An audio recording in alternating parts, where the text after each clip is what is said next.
Live from Deathray Studios in the sunny West Valley of Phoenix, it's Late Night with the Davey. Appearing on tonight's show, actor, cosplayer, and YouTube content creator, Chris Stanley. And now, ladies and gentlemen, your host, Davey Deathray.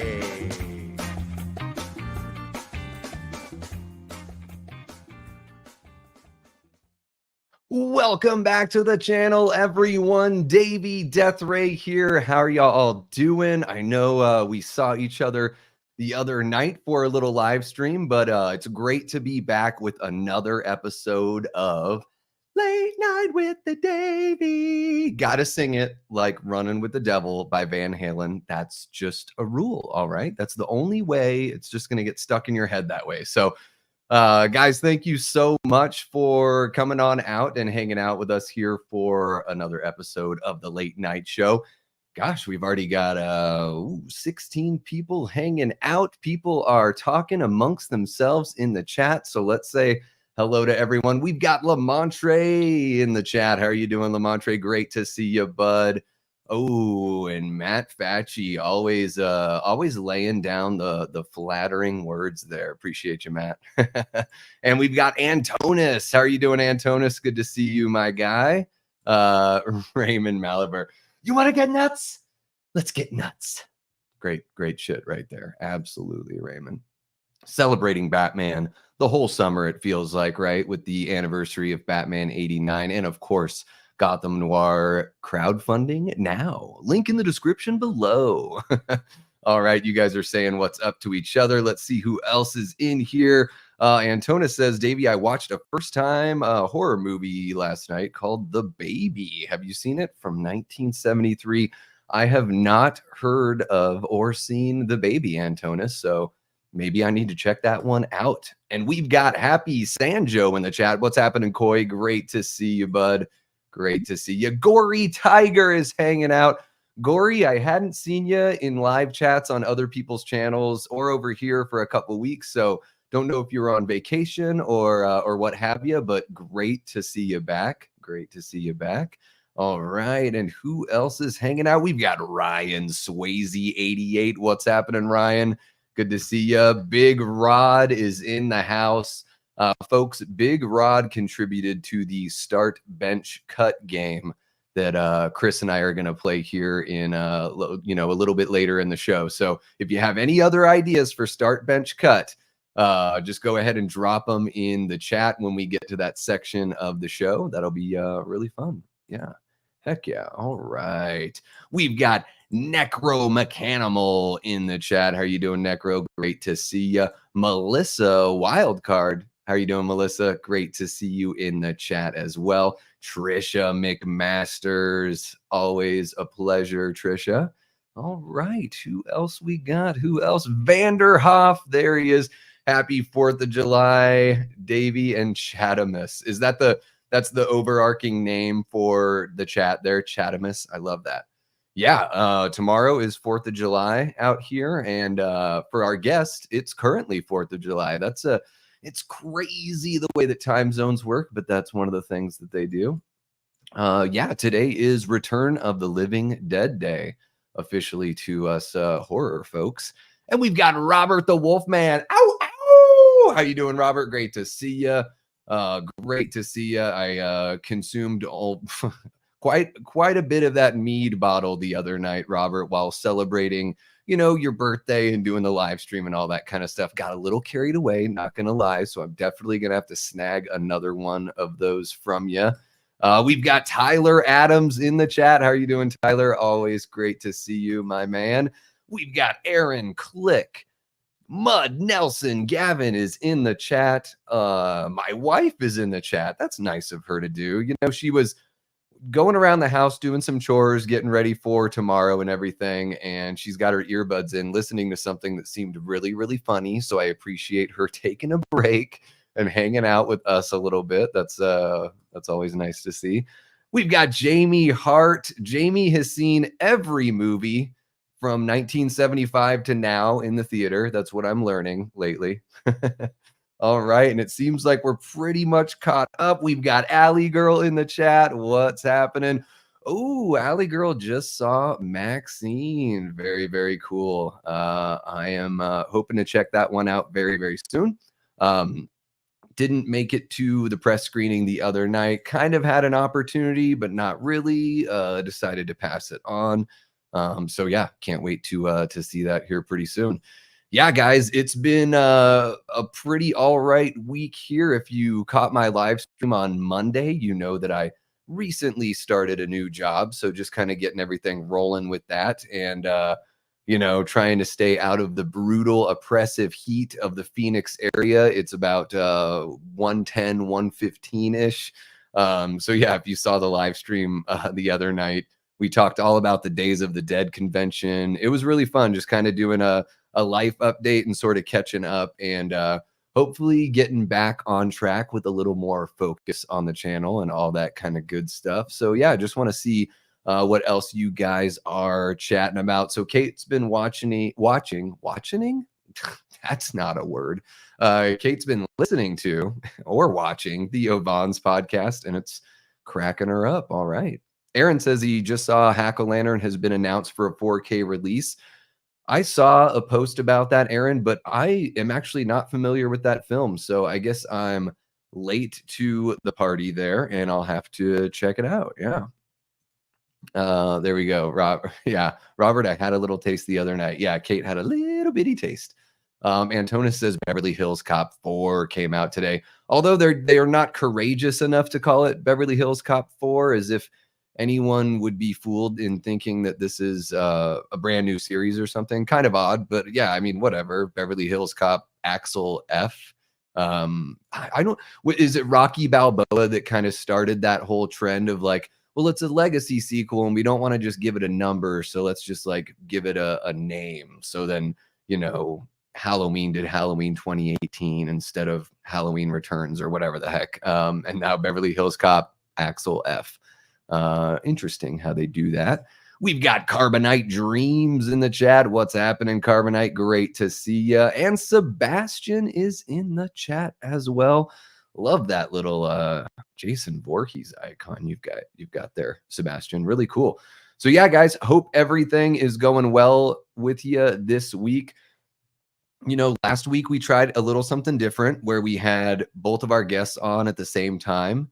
And there were things about that I liked and things where I was like, well, it is kind of nice to be able to cut up the show a little bit, put those interviews out so you guys can enjoy those a la carte if you happen to miss the show or if you're just interested in, the meat of the episode there. And then, with this week's episode, we had a scheduling conflict with our second guest. So, man, we've got the good fortune of getting to spend pretty much the entire evening here with Chris Stanley. You guys may know him as Cosplay Chris.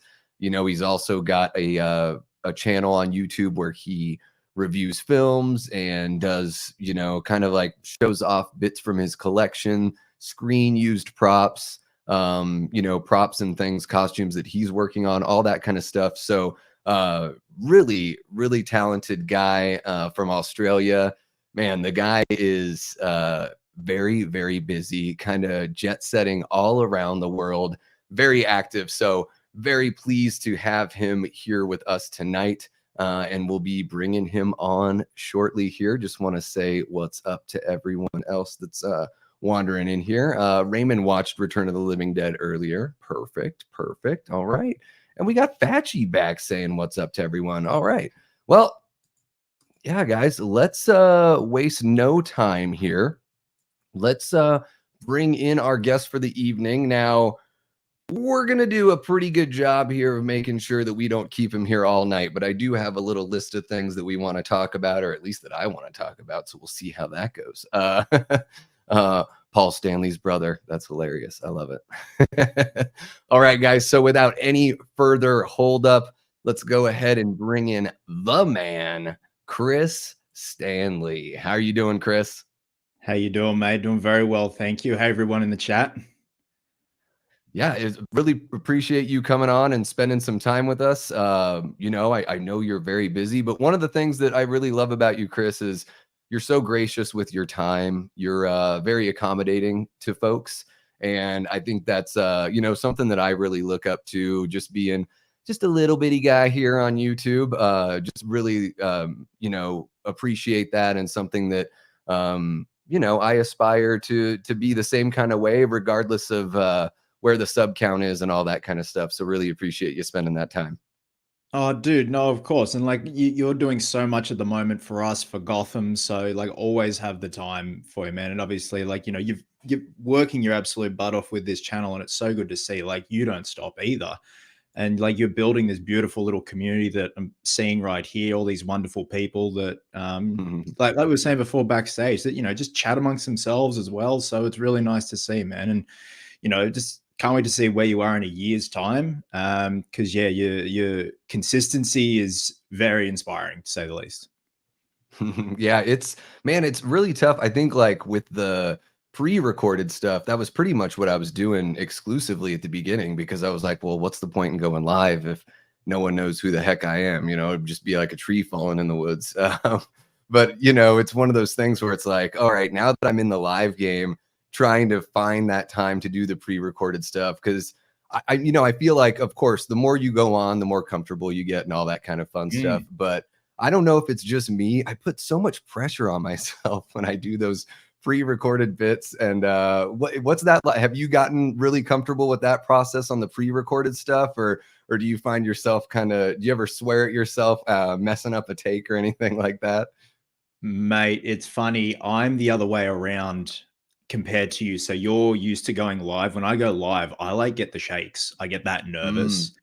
So hmm. like this morning, I recorded my review for Maxine, and obviously I do a lot of jump cuts because I flub a lot. It's one of those things where my brain can't keep up with the words I'm trying to say, and I get very frazzled sometimes. Even like Cody Leach like gets frazzled. Like he admits that he's like, man, like thank God for jump Hmm. cuts, stuff like that. I think also when the movie reviews as well, I have to jot down a lot of notes because again, I wouldn't guess you could say excited, but you want to just blurt everything out. And then you're like, go through your notes, go through your dot points, touch on each point, and then you're like, okay, because there have been so many times back in the day on the main channel when I would do movie reviews on there before I started the second channel, where I wouldn't write notes or script out certain things that I would forget, and then I'd be Hmm. editing, and I'm like, damn, I missed this, I missed that, I got to go back, do ADR, because that's a really good point. So yeah, I've definitely like got a little routine now for the pre-recorded stuff. So I'm like so used to just jumping on here, doing, verbal diarrhea and then editing it and making it all nice and tight. Yeah, I think that's something that I definitely have to figure out, because yeah, I think sometimes I can psych myself out before doing that. Whereas live, I mean, I'm far from perfect live, but there's something about, I get the jitters a little bit, but there is something just about you know, you just sort of embrace that at some point, and you're just like, all right, well, this is it. And it's kind of cool to have those. I think one of the things that people love about YouTube is just how real it is, that it's Mm. like they don't mind if you flub a little bit, because they can go to TV or something like that if they want, if they want the suit jacket to be buttoned up, and if they want everyone to talk like this, like that kind of thing. So that's kind of the fun thing about YouTube, is just being able to be yourself, Yeah. flubs and all. Yeah, absolutely. There are times where Kate has to check, like she'll open the door. She's like, we love you out here. Is everything okay? I'm like, don't mind me. I'm just saying terrible things to myself. Dude, yeah, like there'll be times where like I'll record and then I'll just edit in here. But like if I record early in the morning, because Chloe and I have our routine where like, we'll have coffee in bed and the dog's there and it's nice. And if I'll be on the laptop seeing, if there's any news or anything, usually I'll wake up like the other week when all those photos of Corin Sweat in his Superman Oh, suit yeah. dropped. And I'm like half awake and I'm like, oh God, I gotta do a video now. Okay. So I get up and like splash some water on my face, have a few sips of coffee, and then I'm editing in here. And then I just hear from our bedroom, Chloe being like, where are you? Can you come back? And then I'll, so I don't want to wake her because she's like still half out of it. But yeah, just Yeah. it's nice to have that little bit of support out there. And like, even though like sometimes I'll shut, like now I've shut the sliding door because Chloe's out there working. And I'll like say something silly and I'll just hear a giggle from out there. Yeah, there's even times where I don't know, you guys have got a pup, and I don't know if your pup is vocal while you're recording, but man, there are times where like one of our cats, he'll just be laying down at the door, mouth right there, and I'll finish a sentence and then I'll hear him just the saddest. "Oh." He's like, why did you leave me? You know, like cats are so dramatic. It's like the world is burning if you're not with them, and then you pick them up and they act like they're in prison. It's just 100%, man. I've had to like it'll just be Gus and I home sometimes. So we have an English Cocker Spaniel named Angus, and now and then he'll do the digger dig where he's digging on the carpet where they, before they sit down, where they go in a circle and he digger digs, and now and then I'll have to stop and be like, "Oi, can you stop, please, sir?" And then he'll just look at me and be like, "Don't tell me what to do," and then he'll just lay down. But no, he's not much of a barker now. Like, and he's 4.5. Like back in the day when he was younger, when he was a pup and I'd try and record, yeah, there are times where he'd just look at me because he wasn't used to me when I first moved in, because Chloe got him as a puppy. Then when I moved in and he saw me doing this with the camera and everything, he's like, what are you doing? Like, I don't like the look of that thing. And he just go off his rocker. But now he's fine. Like, like the shit I do, like with Freddie and Batman and all that, he's so used to it. Like, I'll come trundling out in a bat suit. He's like, that's my dad. Yeah. Yeah, I can smell you a mile away, buddy. What about when you bring home like your awesome Spawn bust? When you're carrying something like that, does he freak out a little bit? Nah, man, he's so used to it. But yeah, this thing is a beast and a half. That is gorgeous. And I was so relieved to see that you guys have like lovely rainy days there in Australia. It reminds me of home, because I was like, oh, that looks like my hometown. I miss the rain being out here in the desert. I think we got really blessed that day, and it made for good video because Chloe filmed it all. She was great. She's like, give me the camera, I want to help. And going up to the Blue Mountains, when it rains, it gets really misty. And I'm like, we picked the best day because it just showcases how like enchanting the Blue Mountains can be on a day like that. And it was like, like when you go to Katoomba, which is where that vintage store was, where the Spawn bust was, it's like a charming little, you know, some like little towns are just made for winter. Like summer, it's a whole different vibe, but winter, when it's raining and all that, you're like, oh, this is cozy. Like, go to a little pub on the corner and get yourself a beer or a wine, and you get a nice hearty meal. I'm like, this town was built for winter. Yeah, absolutely. There's my hometown's got a similar vibe. Like, even though downtown, tons of tourists in the summer, all that stuff, but yeah, in the winter, it's got that quaint feeling. There's like that one singular drag downtown where all the bars and the shops and everything are. And there's even, when I was Kate and I were up in Portland, Oregon, and there's a spot in the state just north Washington. There's a spot called Leavenworth, and it looks like it looks like some sort of Swiss village, like the way that they've set up all the buildings and everything. So it's wild when people show pictures from there, and it's just a couple hours or whatever from where they live, but it looks like they're all the way in Europe. It's wild. Yeah. I love that.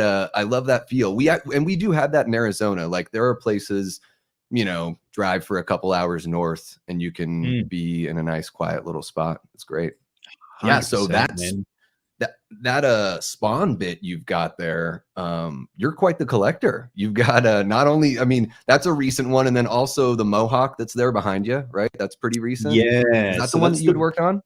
Yeah, so that's the bootleg model kit. So the real one, like the real model kits, they're from a Japanese company that were built in 1990. They go for like $2.5–3 grand.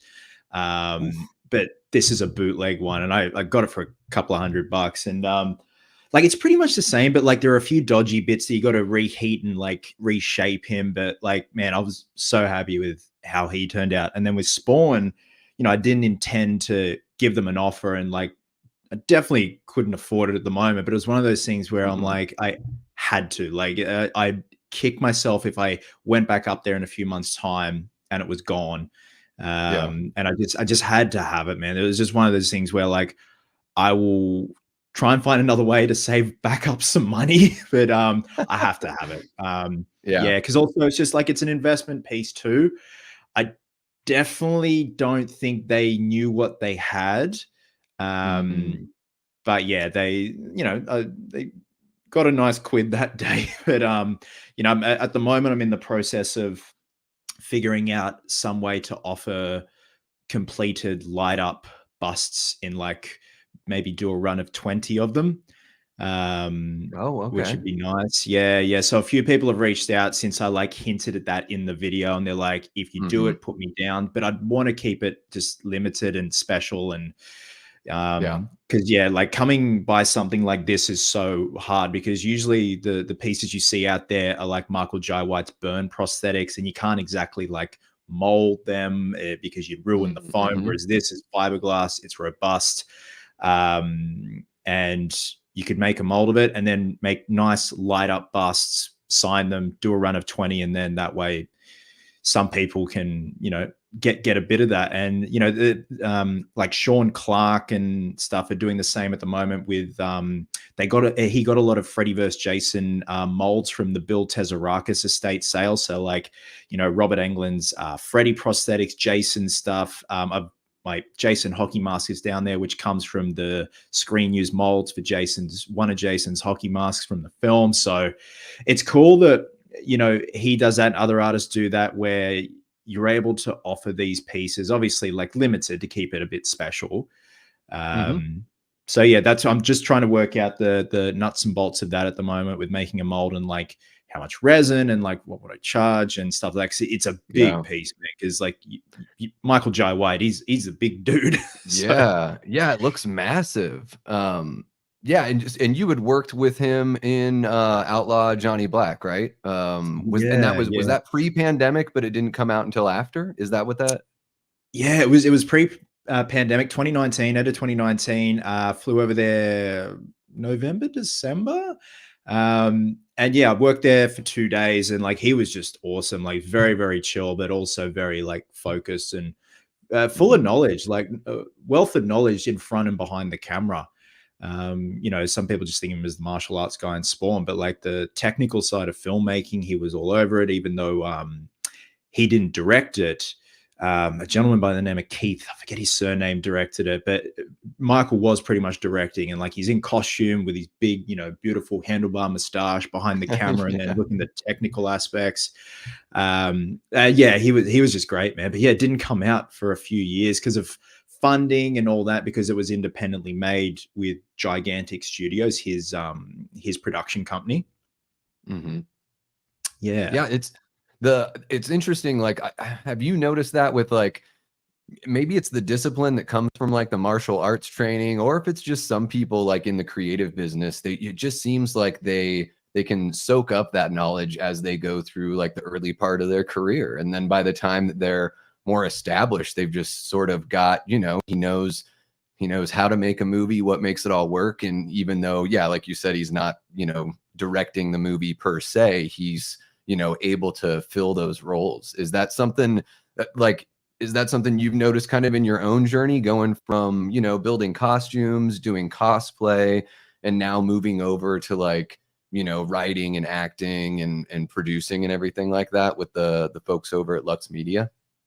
Yeah, for sure, man. Like it's definitely one of those things where you take one thing that you're disciplined about and apply it to something else. So, whether it be my health and fitness and stuff like that, but then also like when you're building a prop, like at the moment, like today, I'm painting the cowl for Gotham Noir and trying to get urethane to look like leather and read like leather Mm, on camera is so hard. mhm, Like 5 minutes before I jumped on, Chloe and I were out there in the living room looking at it with a pass that I've done on it at the moment. And I'm like, I'm loving where this is, but I don't know where to take this next in terms of like mhm, shading and stuff like that. But like, I'm really happy with it. I'm hopefully going to have it done by the end of today. But yeah, there is that discipline of like knowing when to walk away from a piece for a bit, have a break, have a breather, come back with a fresh set of eyes. Like yesterday, because I cast up a separate cow, which was my paint test. So you essentially just throw paint at it, see what sticks, see what works. And then we've got the hero one, which I haven't touched until today. So I was just like, experimenting with like dry brushes and washes and stuff like that to get the leather grain and stuff like that to give the illusion of like dried, cracked leather. And like it was just doing my head in. And I'm like, I got to walk away for a bit. And that's when went and saw Maxine last night, which was good. And also I wanted to review it. And now I've like got a method down pat. So I reckon 2 more hours work and it's all done. And I'm filming the whole process. And then hopefully have the full video up Saturday morning. So tomorrow, put it all on, get some moody shots and send them to Daniela and Sarah. And then, yeah, like that's pretty much it for the cowl. And then Cameron Dossier, who's based in Melbourne, the state below us, is you've seen building that beautiful looking suit. And then we've got the very talented Sunny, who's built Sarah's cat suit. Sarah's cowl is getting printed at the moment, so that should be here shortly. So yeah, it's all happening, man. Yeah, both suits look incredible. I was kind of blown away because I haven't really been, privy to too much. So it's been kind of nice to, privy to the story and all that kind of stuff. But as far as seeing everything, like it is really cool to just kind of see it unveiled in real time that way. Yeah, I love the texture on the suit, like the straps on the side. It does have this really cool, practical, like old timey look. Same with the cat suit. I really loved how the fingers have like the bronze armor on them, like with the cat claw. I was like, that's pretty brilliant. I don't know if I've ever, maybe I've missed it in the comics. I just don't know if I've ever seen a Catwoman that could like, block things and defend just with the, the armor on her fingers. And it just has this really cool look. Yeah. And that was a discussion Sunny had with Sarah and Daniello, and I like that plating. It's very like steampunk, medieval, almost like almost like the copper from the Freddy glove that you picked up out there in New York. Yeah, that's it. A few people someone asked if the bat suit's going to have nipples. We're going to have big brass nipples on there, so Em still has to add them. But so those straps you were mentioning on the sides, do they look familiar to you at all? I couldn't pick them out of a lineup, I don't think. So those are vintage quick release parachute straps. They're actually on Tom Hardy's Bane vest in Dark Knight Rises. Oh, damn. That's really cool. So I had a few of them in storage and they're vintage, and I just had them lying around because I was going to do a Bane cosplay at one point, and I saw that they were on his vest. I'm like, what are they? And then they're like quick release. And anyway, I just had them lying around. And then when I was sending stuff down to Cam to use like the chest emblem, the belt pieces, and just things for him to tinker with, I've got to send him a neck seal so he can sort the cape out. I sent him those straps and he goes, I could use them. And they look great. It kind of just looks like it'd be something you'd strap either to hook something on the back of the suit.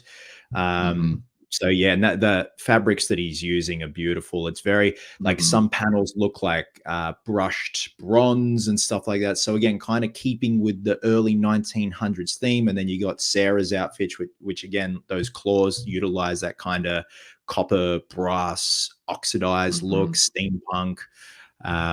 So yeah, there's definitely a theme with these suits.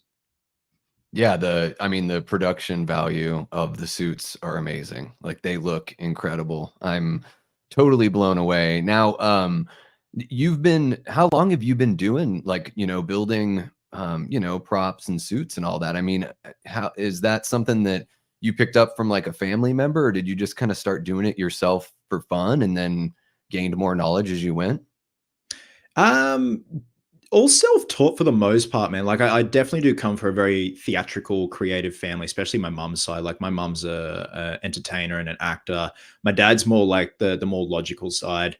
But dad's got 4 sisters, and one of his sisters is a famous artist here in Australia. She's based up in Brisbane. So, she does 2D paintings, but she makes them almost look 3-dimensional. So very, very talented. I like to think that's where I get like that part from, but it was all Yeah. self-taught, man. Then like I started when I was like 12 or 13 building the Freddy gloves, and then throughout high school I started, tinkering with clay, just pushing clay around, making Freddy busts, then learning to do the old school plaster molds with the latex monster masks, stuff like that. Mhm. And then got into like, silicon, resin, and stuff like that. And then 2013, 2014, that's when I started the whole cosplay thing and like kit bashing motorcycle armor pieces together. And then eventually, going more custom. And then, by 2016, that's when I really got into the world of like 3D printing and utilizing that Mm. as a tool for armor and like the whole mixed media approach to cosplay and costuming.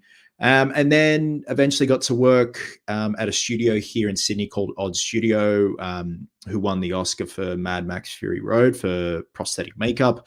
Got to work on Thor, Love and Thunder with them, Furiosa, The Lost Flowers of Alice Hart, that was recently on Prime, I think, Amazon Prime, with Sigourney Weaver.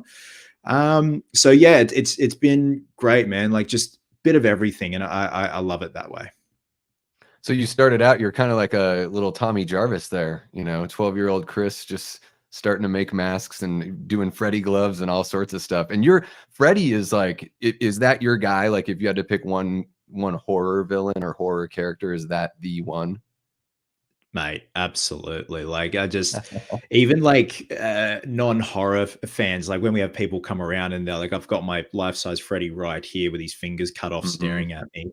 Like even just the story of how Wes designed Freddy, I think is the coolest thing ever. Like, the red and green colors of the sweater, the eye hates Mhm. side by side, give him a personality, the glove, everything. He's assembled such a cool character. And obviously, given the fact that he wasn't a mute, Freddy had a Mm. personality and Freddy could emote through that scar tissue. And just I think it was like the teasing, the taunting he'd do with his Yeah. victims. And then obviously it got so wacky by like the fifth and sixth one. But then you look at how he was in part 1 and 2, and I'm like, that's like his most purest form. I love that. Yeah. Yeah, he became like kid friendly. By the time that maybe I was aware that Freddy existed when I was little, but I was in, I think, like about 5th grade when Freddy's Dead came out, something like that. And that was like my first experience really seeing Freddy playing the Mm. old NES game and all that kind of stuff too, just kind of like diving into that world. It is nice though. I mean, he has always had that sense of humor. They just kind of stretched it a little bit. That happens to all those horror characters. I mean, whether or not they have a personality or if they're mute, it's always going to get ridiculous at some point. You got to bring it back. Do you think we've got any A Nightmare on Elm Street news on the horizon? I know people have been whispering about vague news, but do you think there's going to be something within the next few years? A new Man, movie or something like that? I keep hearing murmurs too, and I hear murmurs from very reliable sources. And like a week or so ago, and Frank and Darren over at Slaughtered Lamb were talking about it. The whole thing with Lee Cronin, where Mhm. he recently wrote a new script and he scribbled it out, and I think it was like Blumhouse commented, stuff of nightmares, match made in hell, and everyone's like, it's Elm Street. I'm like, Yeah. I don't think they'd keep that quiet. I've pretty much Mhm. that would be a massive announcement. Like Lee Cronin, Mhm. who directed Evil Dead Rise, like I think that'd be great. I'd love to see the Duffer Brothers tackle Elm Street and go Oh, back to okay. the Yeah. 80s, because the boys Mhm. know how to do period pieces really well. Like even like Maxine last night. I love the set design of that. I love the production design, Yeah. especially because I love anything in the 80s, and this takes place in 1985. And mate, it would just look beautiful, sounded beautiful, like the attention to detail. So I'd love to see Mhm. something possibly back in the 80s when it comes to Freddy. I put a video up a few years ago pitching my direct sequel, and with this day and age, there are just so many direct sequels, legacy Yeah. sequels, all that jazz. I'd love to see a direct sequel to the first one. Get Heather back. Imagine if they got Johnny Depp back. That'd be just Yeah. I think it would be it'd be amazing. so bombastic. Yeah, I think at this point, like the chances are pretty good that he would actually, that he could return. As far as like how he feels about the establishment Hollywood, I could see him working with a smaller company. I know that Blumhouse isn't like tiny or anything, but I just mean like I could see him working with somebody like that to either, yeah, I mean, I guess if they go that, if they stick with the meta approach, he'd be playing himself, so you wouldn't have to retcon anything from the first film. But yeah, I mean, those first couple of Nightmare on Elm Streets are so good. Like, to me, that's sort of like, now that I'm older, I'm like, that's the Freddy that I love the most, because I do like the jokey side, but I like it with that, just like that ill intent, there's just where he takes joy in torturing people, and it's not so much about the, saying bitch after everything, which I don't think he does, but I think that's everyone's memory of Freddy, is that he says bitch after everything. Yeah, pretty much, man. Again, like you go back to 1 and 2, and he's just so mean, and like the makeup, even though the makeup is vastly different from part 1 to part 2, it still accentuates what Robert's capable of with his facial mannerisms, especially part 2. There's that shot at the pool party when Lisa's dad comes out with the gun. And like Dave McRae's like repeated this at nauseum, and he's so spot on. Like that shot of Freddy in front of the barbecue with the flames, and he's clenching his teeth so hard, and those glaring red eyes when the father fires a shot at him and misses. I'm like, that is Fred Krueger. That is like horrific. Yeah. That looks like the devil. Yeah. And then by the time you get to the 6th one, Freddy's driving a bus. So Exactly. Yeah, he's the Wicked Witch of the West, and he's playing Nintendo and talking about the Power Glove and all that kind of fun stuff. Yeah, and it's funny too, because they tried to replace him in part 2. Did they even film anything with a different actor? And just at that point, is that how they realized, like, no, this isn't going to work? No way. Yeah. So Bob Shea didn't want to pay Robert because Robert's agent was getting a quote unquote wise and being like, well, this is quite lucrative. My client needs a lot more money. And Bob Shea's like, nah, screw it. Let's just start it with an extra, with a double. So literally started filming like the shower sequence with Coach Schneider. They had a double there with the stunt mask on. And there's a photo of the double and Robert. So I don't know what the deal was there, but apparently that's what they started on. And he's like lumbering around, and Robert has such distinct movements as Freddy, like with the glove on, he, puts one shoulder down, he kind of moves like Jimmy Cagney and then Nosferatu. And this guy is just like, I've got no idea what I'm doing. And that's when they realize it's not just a guy in a rubber mask. This is a guy that's breathing life into this character. Yeah. Yeah, because he's got that kind of like Bob Fosse thing. I've always heard him, he sort of talks about like he would look at like dancers and look at like the way that dancers would move and the way that they would pose, like asymmetrical poses and all that stuff. So yeah, it is like this next level thing. But I guess that like, you can't blame them in 1985 with everything they had seen with slashers at that point, where they're just like, oh, whatever. We don't need to, on the one hand, Robert's agent's like, you're going to pay the guy because these things make money. We've seen what they've done. And then the producers are probably like, well, no, because they get a different guy to play Jason every single time. I mean, it's easier with Jason and Michael. Like they just got to throw a mask on like a stunt performer. But yeah, with Robert, again, like that's why I love Freddy, the personality, and even just the mannerisms. It's so iconic. You can look at a silhouette of Freddy and you're like, that's Robert. Or, if it's someone else, you'd be like, that's not Robert, because just the posture. Yeah. And that's, I think, why a lot of fans have a tough time, mentally processing the idea of moving on and having somebody else play Freddy. But I mean, it's got to happen at some point, unless he sells his likeness rights away to the AI machines or the studios for them to use it for that, like that's the only way that I see anyone getting Robert to truly be, Freddy again. But yeah, it'll be interesting to see. I thought the thing with Lee Cronin, I was like, there was a part of me that was like, should I do a video on that? And I was like, I just don't think it's anything. I think when they say like ancient evil and the thing of nightmares, I think they're talking about like a folklore character that's maybe hundreds of years old. And maybe that's just me hoping that Lee Cronin gets the opportunity to do something that's like relatively fresh, or, something that's not an existing IP that's been around like, in recent history. So, because I enjoyed Rise. I'm a huge Evil Dead nut. I thought Rise could have been a little bit more, but it Yeah. certainly is an enjoyable Evil Dead film for sure. It's not Superman Returns or anything like that. No, that's exactly Yeah. right. I really enjoyed it. I had a lot of fun with it. I love the intimate setting. Mhm. I think I was working on Love and Thunder because Odd Studio built the big mangled together monster at the end of Evil Dead Rise in the car park, where it's Mhm. the Yeah. amalgamation of all the victims. And they had to build a practical puppet. Like for the most part, it's CGI, but they needed something tangible on set. And they'd already filmed it. They filmed in New Zealand. They'd wrapped, but they brought the mold back, the silicon and fiberglass mold, and it was in storage. And I had to go find something. And I've never seen an intricate mold like this before. It looked like a Van Gogh painting. And I said to Mm. one of the crew there, I'm like, "What is that?" And they're like trying to explain this monster to me, and I'm like, "What?" And they're like, "It's got like limbs, and it's like different people." And I'm like, "What is this movie going to be about?" But Yeah. I dug the concept. I dug the fact that they kept the Sam Raimi abrupt angles, like the camera Mhm. work, the abrupt kind of POV stuff, and then like when something flies in someone's mouth, they follow the prop into someone's mouth, stuff like Yeah. that. I love, yeah. Yeah, they've got that Evil Dead 2 homage there with the eyeball. I think that's just one of the unique things about Evil Dead. Not only do I think there's not a weak entry in the series, but it's really cool that those 3 producers have produced everything.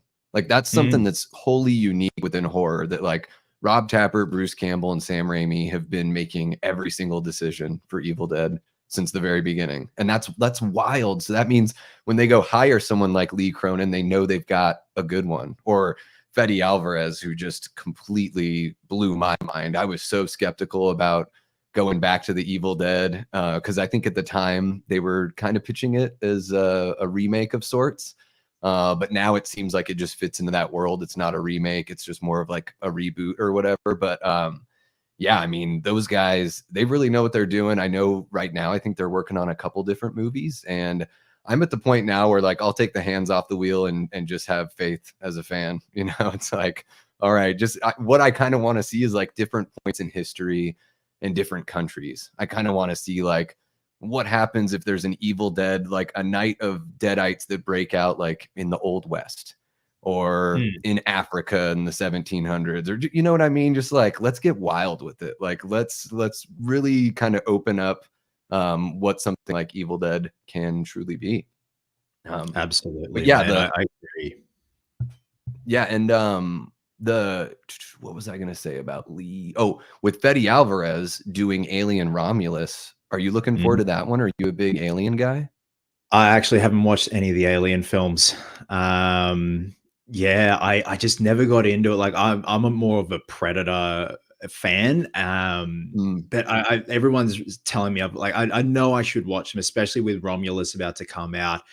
I think I remember the first one always being on TV when I was a kid, and I think obviously just because I was young, I didn't appreciate the slow burn horror elements, and I was like, typical kid, mhm, like this is mhm. boring, and I just never revisited it. But I feel Yeah. now in my older age, I definitely should revisit and just start from scratch. And even like I've seen Alien, the first Alien vs Predator. I have seen that one. I haven't seen the second one, but Romulus does look good. Like I watched the trailer, knowing full well I haven't watched the others. I'm like, this Mhm, looks good. And like from what I remember seeing with the original Alien in the first couple of films, I'm like, this feels like it's going back to the roots of what made the mhm. first one so good. Yeah. Yeah. Yeah, and I think it's gonna take place between the first 2 movies, which I think is a really clever way to, like, because I'm not the biggest prequel guy for the most part, you know, Mm, but it's like, man, if you put a movie in between 2 other movies, then you can that kinda helps you because it gives you some parameters. You don't have to sit and explain. You're not trying to just show how all the characters from the one movie, like, got all their things, like the way that Solo was about like, this is how Han Solo gets his name, and this is how he got his oh, blaster. And it's just like, what yeah. are we doing? Like, is this a movie or is this just like a video game? Yeah, But with it's like Alien no one Romulus, it's yeah.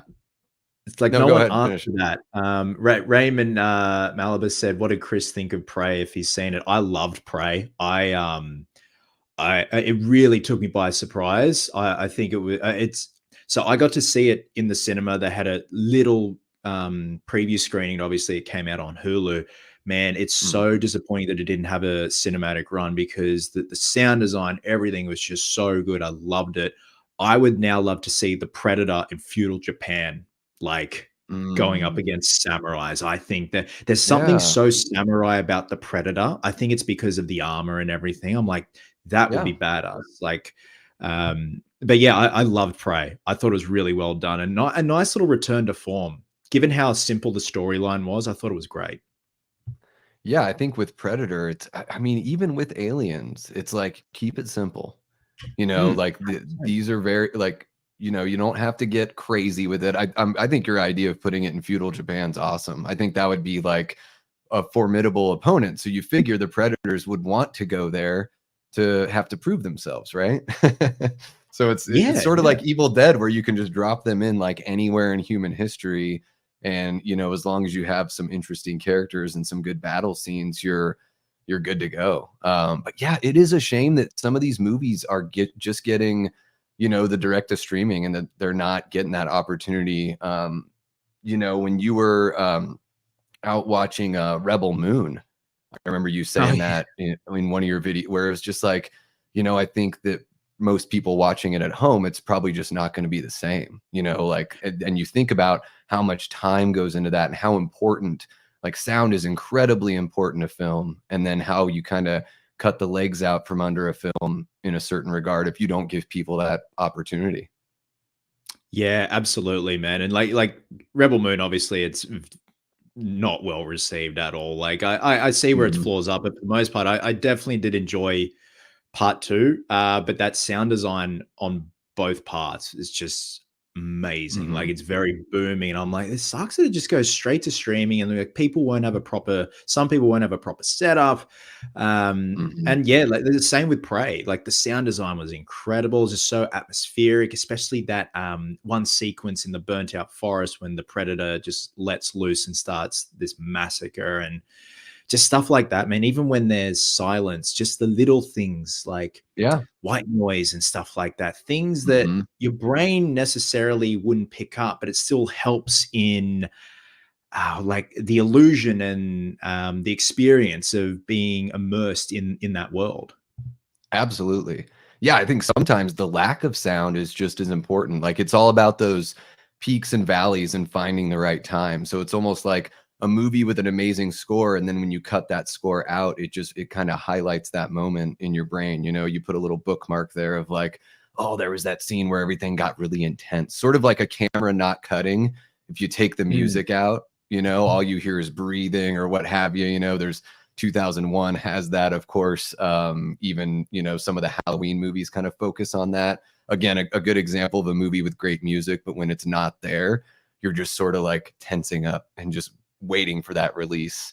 That's what, I had a great time. Kate and I really loved Late Night with the Devil in the theater. Oh, And I yeah. think another Yeah. reason why some of these movies maybe aren't performing as well as they probably could in the theater is because, like, a week or two after they hit the theater, they're already announcing when it's going to streaming. It's like, oh, what are we doing here? Because maybe even if you are going to release a movie like a couple months after it's in the theater, don't tell us until like the week before, because I think Late Night and then Abigail did the same thing, where it's like, well, hey, now you're wondering why we're having a steep drop off here. But Late Night with the Devil in the theater was, talk about immersive. I mean, that just puts you right there.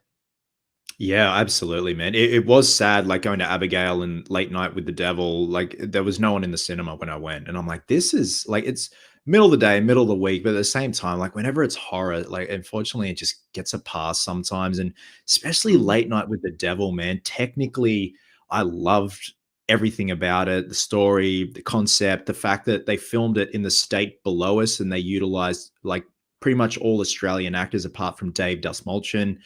Mhm. The effects, it was all locally done, which is great. And like, I follow Sharp Effects, who did a lot of the most of the effects, and they put up photos the other day of the young lady with the devil mouth and all that. When that quick Yeah. little glimpse of when the devil comes out, and I'm like, that's great. Like, but not enough people realize how local this film is, but also just how genius it is as well. Like, it's so simple in the execution, like a late night talk show Mhm. trying to interview the devil. Like, that's great. I love stuff like that. Yeah, and it's really cool. I love the way they did like the 3:4 aspect ratio. Then they break it to the widescreen black and white for all the commercial breaks. It's pretty much real time once the show starts, like more or Mm. less. I think that's another really cool concept we don't see enough. Yeah, and I mean, I saw like, of course, no movie's perfect and all that, but a lot of the criticism I saw is, well, it wasn't very scary, and I'm like, well, if you're a grown adult, are you really banking on like being legitimately scared by a movie? Like, how many movies isn't it like, I guess maybe I'm a different kind of horror fan. I don't know if you're this way too. For me, it's like the roller coaster ride is what I love about horror, and just the oh shit moments. Kind of like the way a comedy can catch you off guard with like a really, big time joke or something like that. I feel like horror has the same potential with its scares, but yeah, I don't know. Maybe it was watching it in the movie that kind of sold it on both of us, or seeing it in the theater, I mean, that kind of sold it for both of us. I think so, man. Absolutely. Again, and that's why, like, going back to it's a shame that some stuff just gets instantly dumped on streaming.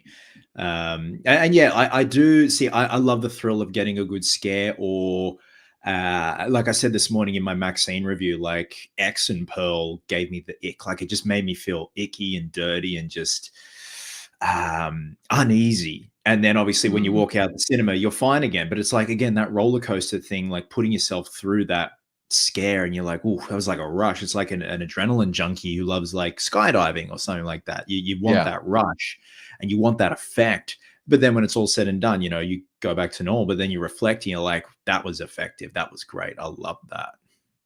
Yeah. Yeah. I think that's what it's all about. Absolutely. Now, I wanted to talk a little bit about, we did hit up Gotham Noir a bit. I kind of want to jump in just a little bit and see, how everything's going with the stunt training. I really love the featurette you guys put together. For me, that was like one of those things where just kind of like made everything, feel so much more real to see you guys going through that. I mean, you keep in really good shape, right? You're definitely not shy about that, as far as like, and I think like, physical health is really, really important. So having a routine is something that probably, I would imagine, helps you keep a lot of things in your life straight, right? And like, but what's it like? Have you been ramping up the training to get ready to play Bruce and Batman? Are you still giving yourself cheat days? And if you do, what's your cheat day snack or meal that's your go-to? Yeah, I gone are the days of like chicken and steamed veggies and all that. I'm a firm believer in everything in moderation, balance. If you're getting like 20,000 steps in and training at the gym, it's not going to touch the sides. It's fine, but as long as you're getting your nutrients, you're getting your protein, but you're sleeping as well, because like sleep is the key. So in terms of like training, it's pretty much business as usual for like the weightlifting side, but definitely trying to up my cardio endurance, because with the stunt training, I didn't realize how important cardio is, because it's a lot of explosive movements where you're using those fast twitching fibers, which is a lot different Mm, to, lifting weights, where it's the slow twitching fibers. It's like more controlled and stuff like that. But when you got to like mhm, lift someone over your head and stuff like that, and you got to grab someone and tackle them to the ground, it's like a sprinter. It's like when they start off at the starting line. So like the approach training wise is pretty much business as usual. But yeah, with the stunt training, it's been intense, insane, really fun. Daniello prevised everything last week and the week before for the two main fights, so he can get an idea of how everything is going to frame up. So, and that helps us as well, kind of see where we could possibly change certain things or improve on certain things. So, yeah, man, it's definitely been a challenge, but a fun challenge. hell yeah. Awesome, man. Yeah, it's been really cool watching you guys get all that going here. Now Coy, Mr. Happy Sanjo here, wants to know what your favorite Batman comic book story is, and your favorite Batman film. Oh, happy. I'm gonna go for comic story for Earth One. I love the Earth One storyline. Favorite Batman movie? It's gonna have to be The Dark Knight, like Dark Knight. But favorite Batman is Affleck.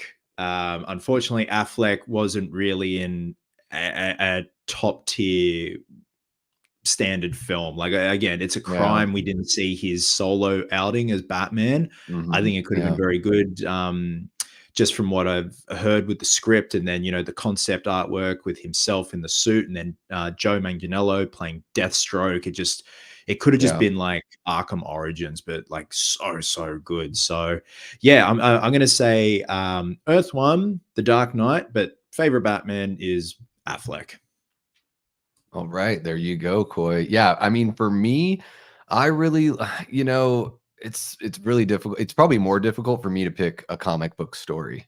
Mhm. But I think I still got to roll with Batman 89 as my favorite Batman movie because I absolutely love Jack Nicholson's Joker, and I love just the world building that they did. I love that gothic like art deco style of Gotham that they've got there. So I haven't been able to let that one go. And yeah, it is, it's the way that DC was doing things for a while, and hopefully James Gunn can kind of like get them to control the accelerator a little bit because it seems like they were so eager to catch up with where Marvel was. It was like they wanted Mhm. to build a house on sticks instead of like, laying the concrete for the foundation and letting the shit dry. Because I know that when Affleck was writing that movie and they were like, well, we're going to pick a release date. And he's like, what the hell are you doing? I'm not even done with the script. Like, I want to Yeah. write and direct this Batman movie for you, which to me seems like a dream. Like a Mhm. guy who's, I don't believe Affleck won a Best Director. I'm not sure, but didn't Argo win Best Picture? So a guy that's capable of directing, films that are award winning on the highest level. And it's like, why wouldn't you just give him carte blanche, let him have that time? And it seemed like it was going to be a very personal, maybe like small scope story as well, which I think is a really cool idea for Batman. I think Batman's one of those Absolutely. characters where you can do that because he's, one of the best known characters in the entire world. So I yeah, it is agree, a man. shame. It was supposed to be a psychological thriller with Deathstroke eventually picking off people in Bruce's circle. And I love stuff like that, like really taunting Mhm. him, getting to him. And again, it could have just been so good. But yeah, I think Affleck was very disgruntled with things not going particularly his way, and things were just taken out of his hands, and he's like, well, it's Yep. no longer my thing, so what's the point anymore? And I think by the end, like obviously his divorce and his Mhm. addictions and stuff like that got the best of him, so like he's obviously doing a lot better now. But I think that was like he was really proud of that, but then it was no longer what he had intended to do, so that's why he stepped back. Yeah. Yeah, it seems like the producers just wanted to keep pushing for something where he's just like, "What do I have to do to get you guys to be patient with me? I'm Ben friggin' Affleck." Like, Mm. and so we've seen, DC kind of and Warner Brothers just sort of fumble the bag a little bit where, I think it's like their animated features have been like really successful and solid, but what they've put out in live action has just been kind of spotty. I actually really liked that Flash movie, and it was like it was getting destroyed. I thought it was going to be so bad, and then I went and watched it, and I was like, that was really fun. That felt like a really cool, like Back to the Future meets superheroes kind of movie. And I was like, I don't know, maybe I, maybe I just gave it too much credit. I don't know. How do you feel about that Flash movie? I definitely had fun with it, man. It was great. Like it was just, I was there to see Keaton. I was there to see Keaton back as Batman, and obviously Affleck's last outing, which was just went on out on a whimper. Like not just the Yeah, suit, but also just his involvement. But for the most part, I did have fun with it. Like it's by no means a perfect film, but I think it was with what they were going for, with all the cameos and all that. It's probably the best we could have gotten with that concept. yeah. Yeah, I thought that like everything was Supergirl. I was like, man, that could have easily been a train wreck, but I actually kind of liked that contribution there. And man, of course, I was goosebumps the whole entire time Keaton's up there, and it just made me think, God, I hope it. him and Tim can work together again on another Batman movie. Because really, with where effects are now, all the fight scenes, even though I'm sure a lot of it's, computer generated or stunt doubles and all that stuff, I'm like, to me, it seemed relatively seamless. I was like, this is doable, Um, and especially with him coming back and working with Keaton on Beetlejuice, I'm like, well, that would be wild if they could find some way to do that. Even if it's like a Flashpoint Paradox thing where he plays Thomas Wayne and the Thomas Wayne Batman, or what have you. Something, it would just be really cool. But I dream. Yeah. So you had mentioned Corn Sweat earlier with Superman, and I thought it would be kind of fun to talk a little Superman with you, because you had that amazing video with the Christopher Reeve suit. I'm talking about the one just where you were trying it on. That's the one. Yeah, yeah. That was my that suit is incredible. I mean, it's, maybe I'm just an old guy, but it's like, man, there's still just nothing wrong with that thing. It looks absolutely perfect. I don't know what it is. Yeah, and the fact that, like, it's just Lycra, no textured fabric, no like specialty state of the art stuff. It was just how they did Christopher Reeve suits back in the 70s and 80s. Just four-way stretch or two-way stretch Lycra back then. Like the chest emblem wasn't 3D printed or molded. It was all sewn into the suit. But I think it's just, as well, the colors as well. Your eye is just drawn to it. It instantly gets this dopamine hit of like, oh, that's triumphant. That's nice. I like that. So it is a beautiful suit, man. Yeah, they did a wonderful job building that. Yeah, that, little light on the blue, that there's something about, like, I love when Superman is kind of like the Boy Scout, like I don't mind it, even if people say that's cheesy. Like, to me, that's the core of his character, and it's like, I don't mind an approach or an interpretation that goes a little bit darker, but I think, like, the contrast between him and Batman both being DC characters is like, one of them's the good boy and one of them's the bad boy, and so I kind of like that. It seems like, at least with like the vibe I'm getting from what I'm seeing with James Gunn's film, especially with the, the comics that he's referenced, it does seem like we're going to get a little bit more of like Superman helping out little kids and rescuing cats and all that kind of stuff. Is that, what direction do you want to see them take Superman? And then I know you've talked about the suit a little bit, but maybe like, with your knowledge on like the, cosplaying and building suits yourself, is there any way they're going to be able to smooth out all those creases and folds in that suit? Because it looks a bit big, especially versus the Reeve suit, which is just completely form-fitting, not one damn wrinkle in the whole thing. I see wrinkles in the trunks, and then of course anywhere where the joints bend, and I'm like, I'm gonna wait until I see it in live action. But I just got to know, how you feel from that perspective of, the kind of work that you do. Yeah, man, it's an interesting one, especially given the fact that the first photo they released was him putting his boots on, like just in a strange pose, crouched over, where the suit's not flattering, not showing off the trunks, because they brought the trunks back, and I love the trunks. And then, yeah, all those step photos, and it just loose fitting on the sleeves, and just not accentuating the hard work Corn Sweat's put in the gym to build his physique up. So I don't know if it's going to be a post-production thing. I don't know why you do that, because Cavill's suit, Reeves' suit, it's all in camera. It all hugs the body. That's how it is. Like, unless there's like a story reason behind it where he gets a new suit, like the could be like that's his startup suit and then gets a new one. And then today we got the new photos of Nathan Fillion as a lantern. I'm like, that just looks very CW, very strange.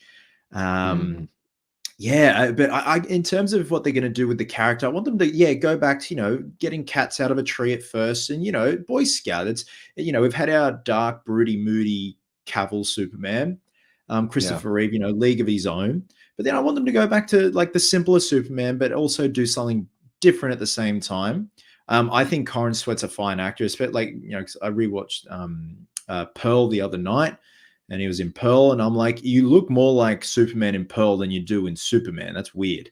And And I think he's a fine actor. He'll be great. Like it's one of those things. No matter who gets cast as what, there's always going to be those people that are just from day one they're not Sure. on board. But I think he'll do a great job, man. I just wish they had accentuated his physique a bit more, but they may in post production. And that first trailer comes out, you're like, okay, that's fine, that's better. Yeah, that's what I'm looking forward to because I've seen all the pictures too, and I'm like, gosh, I love like the concept of the design. I just don't know if I love the material. It seems a little bulky and a little more like what somebody would wear if they're actually all the outfits kind of look like what you'd wear if you were riding a motorcycle. Mm. Just like protective gear if you ended up rolling around on a freeway at 80 miles an hour or something like that. But yeah, I think like he's got the look. He kind of looks like Cavill a little bit. So I think that's an interesting thing about Superman is that, there is a certain kind of look that you're going for. That's what makes it so fascinating that they were like that close to having Nicolas Cage in there. Cause that's like the most un-Superman looking dude ever. Just as far like even Brandon Routh, cause he's supposed to be the same one as Christopher Reeve. He's got that look. But I felt like, Cavill and Corn Sweat have got that classic, Superman look. They do, man. That's it. At the end of the day, as long as he does the character justice, which I know he will, and just as long as there's a good story there, I'm happy. But at the same time, the suit can be distracting. But again, you just got to wait and see. Yeah. Yeah. And I trust James Gunn. It's like if there's one person that can write that ship over there at DC, I think it's him. I mean, what a story that guy's got, like writing Tromeo and Juliet and stuff like that. And then I think the first movie I saw that he wrote was Dawn of the Dead. He'd written that remake, which is fantastic. I really like that Slither movie he did way back when as well. And he's just been, it's really cool to see somebody come from Troma and, just climb that ladder. And all based on merit. I don't feel like anything's really been gifted to the guy. I think it's all been opportunities and he's taken advantage because, man, Guardians of the Galaxy, like that was kind of a gamble for Marvel to do that for a group of characters that didn't have any widespread popularity, and then he found a way to make it like the most Star Wars movie since Return of the Jedi. I agree 100%, man. And Frank Riker, this guy looks familiar. Frank the Tank. Frank the Tank Riker hanging out with a Kathleen Kinmont cutout, no doubt, right behind him. He wants to know who had the best Joker outfit. A few people said Leto. Ooh. Oh man, I'm gonna have to go with Ledger. Yeah. Taking the piss for sure. Yeah, I'm gonna have to go with Ledger, man. I love how like faded everything is. I love that there's like remnants of his makeup on his jacket and everything. So yeah, like for the most part, it was Nicholson, and then Ledger came along. I'm like, oh, that's like gnarly, and like he hasn't washed that in months. Yeah. Mm-hmm. Yeah, because I feel like the Nicholson one was like, let's have the outfit from the 60s show, but let's have him be a bit darker. That's one thing that's interesting. Like when Ledger came out with when they came out with like the first photo of him, I think it was just his face with the scars and everything, that blew my mind. I saw that on like the Dark Horizons website, like way back when.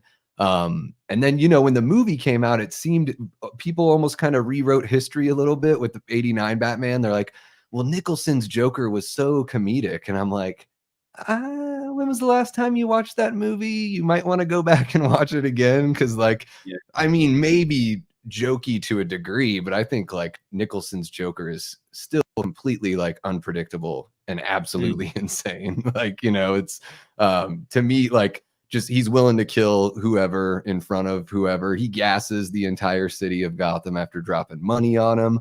But man, when it comes to Joker, it's kind of like, I'll take all the Joker you got. I love seeing the different interpretations. Like I love what Ledger did with the role.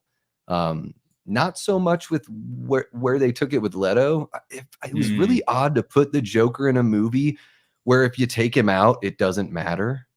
It's like, why would you, if you're going to use a character like Joker, why would you use it in that way? How do you feel about that first Suicide Squad movie?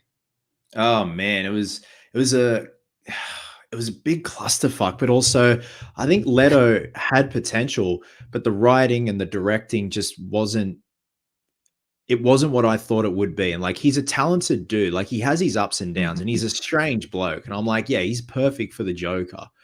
But then I think he kind of got a nice bit of redemption in Zack Snyder's Justice League with that tacked on nightmare sequence. Like I would love a whole movie just about that timeline. That would be badass with Nightmare Batman and Cyborg and Flash. And yeah, I definitely think he redeemed himself there. And obviously he's in Zack's hands there as opposed to David Ayer. And like David Ayer, like Leto, his career's ups and downs. He's got some gems and some not so good films in his filmography. But yeah, it was such a wasted opportunity, especially coming off Dallas Buyers Club. And like, I loved him in that. And he rightfully won an Oscar for that. So when he was announced as a Joker, I'm like, this is going to be great. And then that first photo got released of him, you know, doing that. And I'm like, what is this? This is not what I had expected. Yeah, it seemed like they were kind of focusing on the flash there a little bit instead of the substance. But yeah, I don't know. I don't think we talked about this when we did our interview back at the beginning of the year, or I don't even know if we talked about it like, you know, offline after that. But in my head canon, so there's a couple things in that dream sequence, that tacked on dream sequence. So I think that Joker is not the Joker from the Suicide Squad. I think that they just brought in Leto to play Jason Todd's Joker because he's got the yellow gloves. He calls Batman Bruce, and there's some line of dialogue he says about he has like a little cutting line of dialogue at Batman right before Batman's like, I'm gonna fucking kill you. And he basically, to me, I can't remember the exact line. I should have looked it up, although I guess I didn't know if we'd be talking about this. But he's basically like alludes to the fact that, you know, when people trust you, they die, kind of thing, or they get hurt or whatever. And I was like, well, that would be like an interesting way to bring him back into the fold. But that's all gone bye-bye unless they open up that universe once again. Am I way off my rocker there? Did you notice anything? Did you take away any of that? You were right, because what does he say? He goes, who screamed the loudest, the boy or the girl? Referencing Jason Todd or Harley. Yeah. And again, like they cut a lot out of that sequence too. And when he hands Bruce the card, and that's when he's like, yeah, you nearly had me there. Just let me know who screamed the loudest, the boy or the girl. And I'm like, man, he's like, and I love the fact that Batman drops the F-bomb. And I'm like, oh yeah. Again, I'm like, a whole movie like this just would have been badass. Like Batman meets Mad Max. Yeah. Yeah, it's wild. I think that's like one of the things that really excites me about, you know, what we're doing with Gotham Noir is being able to showcase something that the studios just don't have the guts to do, or they just wouldn't do it because it may be, you know, considered risky for them. But I think that these kind of like one-off stories, it's like, look at the source material. Like, you know, comic books have one-offs all the time. Comic books reboot all the time. Like, so doing that within film just seems to make sense.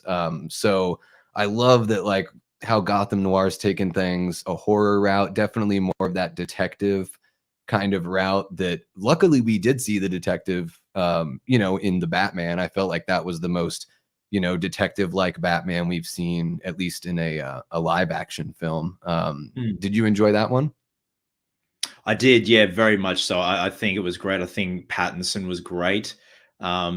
Just a nice little success story, you know, given where he started with Twilight, but then he really like showed his acting chops with like Good Time and then The Lighthouse. And then when he was cast as Batman and the direction they were going, I'm like, yeah, this makes sense. And I just love how Gotham itself as a character, the detective noir approach, just every frame in that film is beautiful. And the sound design as well, just everything worked. It's a long movie, but I really loved it. Yeah, it is really long. I swear if it were like 45 minutes shorter, I probably would have watched it like 10 times by now. But you know, the runtime, it doesn't feel long when you're watching it, but then when you go back to watch it and you're like, how long is this thing? Oh, geez, better cancel my dinner plans here. I love that kind of the relationship that he has with Gordon is really cool in that film. Totally, you know, to me kind of stands out.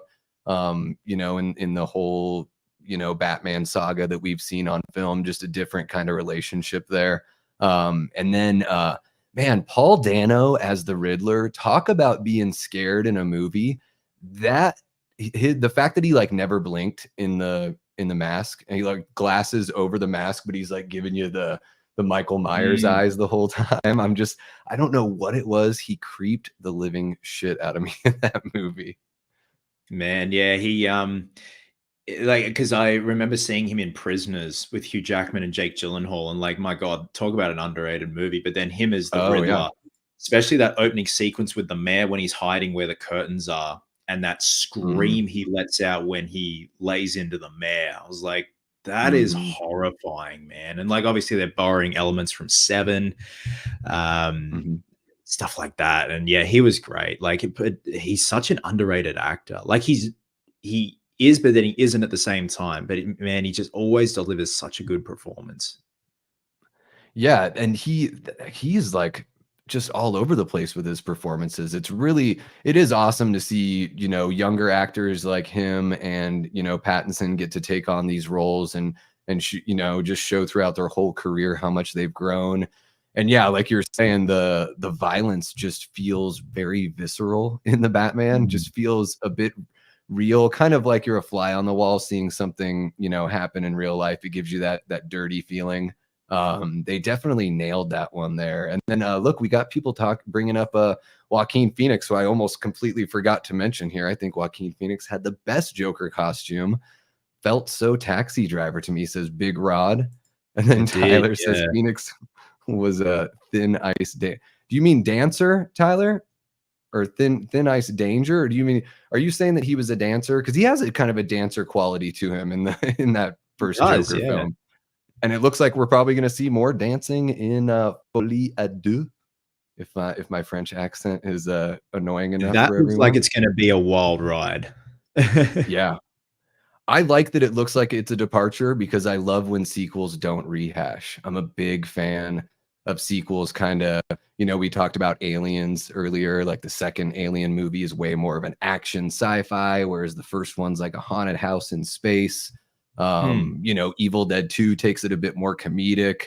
I just, you know, even Texas Chainsaw Massacre 2, which I'm not the biggest fan of per se. I like that it isn't just trying to copy, you know, the one that came right before it. So, yeah, I think this one should be pretty interesting. This might be one of the biggest chances they've taken as far as, you know, it looks like a lot of the film is going to be kind of like in the minds of Harley and Joker.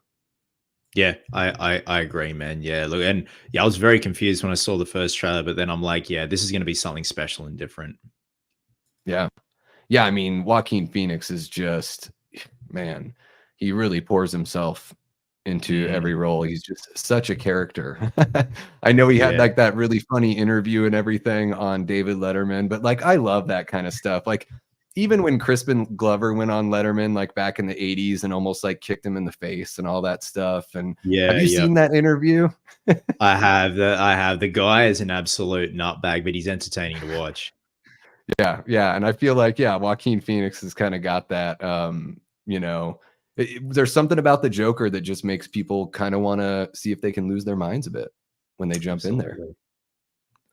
Now, I one of the things I wanted to talk about because I don't, you know, see it talked about too much, at least like, you know, nowadays. And I peeked around on your channel just to make sure that I wasn't covering stuff that you've already covered before. But I wanted to chat a little bit about that Batman animated series. Are you a fan of that one? I am. When I was a kid, I haven't revisited it since I was a kid, but yeah, it was always like the priority when I got home from school in the afternoon. Yeah. Yeah, and that one, I felt like they did such a good job of kind of blending that feel of the Burton movies, making it a little more kind of kid friendly. Yeah. But it's really cool the way they, you know, again, the Art Deco style. I love like the broad shoulders and everything like that. Do you have any, are there any episodes that sort of like stick out to you or that you know you remember from seeing it as a kid? anything that had Mr. Freeze in it, I think they wrote his character. Oh, Cecil's here. Hey, Mhm. Cecil. I think they wrote his character so well, but also Harvey Dent / Two-Face. But mostly when it was Mr. Freeze's storyline. And again, like the character of Mr. Freeze, I always loved, and it's he's been done so well in like the Arkham games, and then obviously Arnie came along, and the Iceman cometh and all that, and I I always loved the interpretation of Mr. Freeze in the animated series. Like animated series was just on a whole nother level. Like it was just Yeah. so genius, so good, and so much care put into these characters. Yeah, it didn't talk down to, like, the kids, even though it's a cartoon Yeah. that's essentially meant for kids. It seemed, like, dangerous enough and adult enough that, that even grown-ups could be watching it. I think it probably came out I was in, like, 6th or 7th grade, I think, when it came out, so I was about 12 years old, 11 or 12. Mm. I absolutely loved it. I mean, exactly what you said with Mr. Freeze. I had written down there's an episode called Heart of Ice where you get, like, his backstory and everything, and I just felt That's the like, one. what a tragic villain. I love when you can relate with the villains. I think that's a really important thing that you should be able to do. Kind of see where they're coming from. They're not 100% evil. They're not like James Cameron villains. I've been, Mm. every time James Cameron writes a villain, it's like, this is the devil, basically. Even in Titanic, he makes Billy Zane just completely the worst person ever. And I love that they, when you create that kind of aura around a villain where you're like, well, I can totally see why this guy is that way. I love that about it. Did you ever see the Clayface episodes? I know they did like a 2-parter Clayface. Do you remember that one at all? I remember them from when I was a kid, man, but they're like snippets. But I always remember Yeah. people raving about those ones. Like again, the villains were so well written. And Kate even said she loved Poison Ivy. Again, like Poison Ivy, Catwoman, everyone was Yeah. fleshed out in that show, like good or Mhm. bad. Yeah, and first appearance of Harley Quinn was in the animated show. She was created just for that show. Mhm. And then gosh, I'm forgetting the name now. There's like a female detective. She was, is it Montoya or something like that? She was created for the show as well. And I think they brought her character into the Christopher Nolan universe, if I remember correctly. I could be wrong though. Got a lot of Yeah. stuff rattling around up here. I love the Clayface. I'm like, it would be so cool for them to bring Clayface to a film because it's this aging actor that, doesn't want to like lose his opportunities. And, he gets mixed up in this, of course, there's this specialty makeup that can sort of remold his face and keep him youthful. And then he becomes literally consumed by it. It's just this really, I don't know, for whatever reason, I'm like, that could be such a cool little, dark story for them to tell in a Batman movie. Get Josh Brolin in there. Why not? He's in everything. Clayface is in the Batman Part 2, right? The Batman Part 2? Yeah, the Clayface is Oh, coming up confirmed. in the new Pattinson one? I Yeah, had yeah. totally missed that. You're breaking news to me right now. Yeah, dude, this was like last year. They Oh, yeah, geez. it was announced that Clayface was gonna be in part 2. So there you go. Okay. All right. Yeah. I'm Yeah. down for that. I've There nothing you go. against the Joker. I love the Joker, but it's like, man, it's like the way they were with Superman and Lex in those early movies where I'm like, can we just Superman has a whole bunch of great villains where we act like Lex is the only one. Yeah, exactly, man. Yeah, and that's the thing. Clayface hasn't been done properly. Like we've got so many Jokers. Let's do something fresh and exciting with Clayface. I think that'd be great. Yeah, absolutely. And it'll be cool to see them like work Clayface into that world that's a little more real to life. But I think it's an interesting thing to explore. And if there's Mm. one thing that stayed true about Hollywood, it's that they like making movies about themselves, or the industry and like all that. So I think it'd be kind of a cool window into that world as well, sort of exposing like just how ugly show business can be as you get older, or maybe it becomes more difficult to hold on to those roles and all that. And we've Yeah, got Cecil absolutely. chiming in. Basil Carlo was the best Clayface, and I adore those episodes. Yeah, so now Cecil is firmly in the chat. You never know if somebody pops in and pops out, and for all I know, he's not in the chat anymore. But he had mentioned because he was on here just a couple weeks ago that you guys have been having a little chit chat about maybe a little Superman something something something. Are you at liberty to? All I'll say is we have been talking not only about Superman, but also Dylan's New Nightmare 2, and that's all I will say. Mm. Before a blow dart gets thrown into my neck with the Horror Show channel logo on it. Yeah, that But would yeah, have to come a long way. yeah, Cecil's an ideas man. So he's again like you. He's got a lot of activity going on up in the old noggin. So Mm. it's like some really interesting conversations. Yeah. It is, you saying he's an idea man is wow. I mean, you can't be around the guy without him telling you a bunch of ideas he has, and they're all good. Like I'd Yeah. be annoyed if they weren't all so good. You know, it's like every time we just spent the whole weekend together at Days of the Dead out here in Phoenix, and you know, it's prime time to just kind of, you know, shoot the shit about whatever ideas are floating around. So always really fun hanging out with him, and yeah, just hearing about everything he's got knocking around there. So yeah. Oh, yep. Always moving and shaking. Well, you know, I was wanting to, you know, I don't mean to keep you here all day, so we can wrap things up, but I did want to play. Are you familiar with the game Start Bench Cut? Have you ever done that No, you before? mentioned at the beginning of the video at the stream, and I got nervous because I don't know what it is. You're like, the fuck? Are you a sports guy? No, I'm not a sports guy. I'm nervous. So you're just in really good shape for vanity's sake. No, I'm just joking. I'm a severe nerve bag, so training helps. No, that's great. No, it's awesome. Like I said, I think, you know, physical health is, I could stand to be in far better physical health. I think it's great for everything. Like I think it brings discipline to every aspect of your life. I feel like a lot of times when I see people where I'm like, oh, that person has like 5 or 6 plates spinning and they all have it just sorted, you know, and they're in great shape. I bet that has something to do with it, you know, because energy levels probably higher. You're just like more determined. You don't give up as easily, all that kind of fun stuff. But Start Bench Cut is basically just the nice way of saying fuck, marry, kill. Oh, okay. It makes me feel a little bit better about it. So it's not as objectifying, I guess, but it's basically the same kind of thing. So I just want to, I'll list 3 things and then you just have to say which one you'd start, which one you'd bench, and which one you would cut. And we've actually got, so Big Rod that's in the chat, Chris, Big Rod floated out a couple. Now in a certain way you kind of answered part of these, but I'm gonna still throw them at you here. So we're gonna go Start Bench Cut for live action Batman. Keaton, Bale, Affleck. Start Bench Cut. Oh, Yeah, they're not easy. So start means who you start keep? is like number 1. Yeah, because it's like a sports thing. So it's like, yeah, imagine you're putting together like a basketball team or whatever. What do you guys play out there in Australia? Soccer? What is it?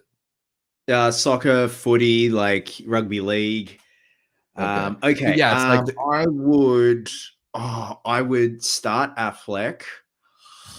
Oh, I would bench Bale and cut Keaton. There, I said it. Ooh. Yeah, all this. All right, watch guys. all Well, the that's been fun. From snipers line me up. Yeah, no, you're cool. And then he's also submitted one for Joker. Nicholson, Joaquin Phoenix, Heath Ledger. Start Heath. I would. Oh, this is not going to go good. I would bench Joaquin and then cut Nicholson. Ooh. See, why do you hate Batman 89, Chris? Here's the thing. They're all great. Yeah. Just what came after them, I'm like, well, that caters more to me. But it's one of those things where you're like, everyone's a winner. Everyone deserves a participation ribbon. Well, that's the, you know, I try to make them tough because, I think that's usually the argument is they're all worthy of that start spot. So it's just sort of, you know, where do you fall? Hmm. And then I got one that I thought of here. So Freddy Krueger, Chucky the doll. I just like saying Chucky the doll, and Pennywise the clown. Oh, well, obviously, start Fred. Oh, I'm gonna bench Chucky and cut Pennywise only because haven't seen enough of Pennywise. Yeah. If that makes sense. Like we have, but also for me, I haven't in comparison to screen time with Chucky and Freddy.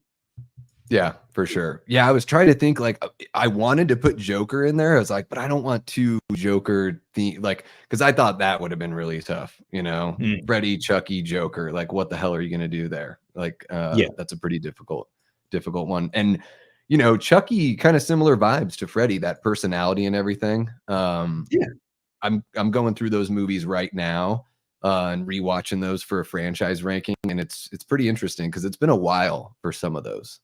But I was Yeah, obsessed with again, Chucky as a it's kid. they're very up and down. Like, I wanna commit to doing the whole Hellraiser series, but man, it seems like a tough slog with some of them.